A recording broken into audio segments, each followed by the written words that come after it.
During the meeting, the conversation revolved around the glories of knowledge, when Christ, to illustrate the discussion, shared the following simple story.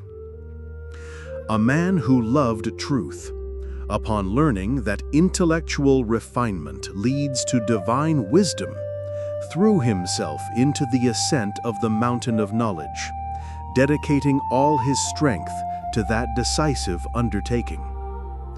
The path was dark, like a shadowy labyrinth.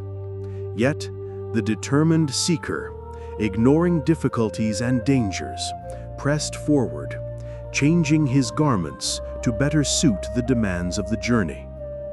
From time to time, he would cast aside a robe that had become too tight, or a sandal that seemed useless, always seeking new clothing.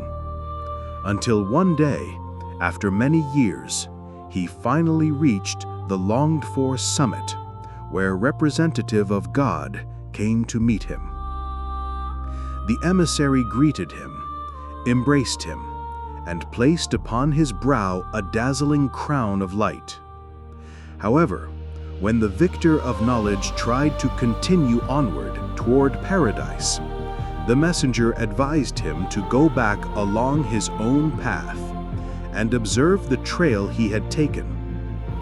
It was his attitude during that review that would determine whether he would be granted wings with which to fly to the Eternal Father. The man turned back, now aided by the radiant halo with which he had been adorned. He could see every detail of the path that once had been obscure to his eyes. He could not hold back laughter at the strange garments worn by the travelers behind him.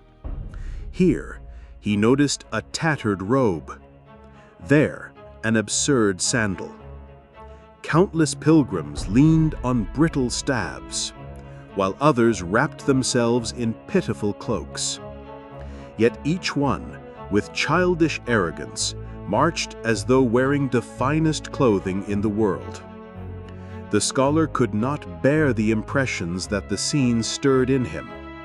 He burst into words of mockery, harshly condemning the ignorance of those clad in ridiculous or ill-suited attire. He shouted, he ridiculed, he made sharp remarks. He addressed the community of travelers with such biting irony that many gave up the climb altogether, returning to the comfort of the vast plains below. After cursing them all, without exception, the crowned hero returned to the mountain peak, expecting to depart immediately toward the Father. But the angel, deeply saddened, explained that the garments he now scorned were the very same he had once worn during his fragile, half-blind beginnings, and the wings of light that were meant to lift him to the divine throne would only be given when he had built true love within his heart. He still lacked compassion and understanding. He must return once more to the path and assist his fellow travelers. Otherwise, he would never be able to find balance in heaven.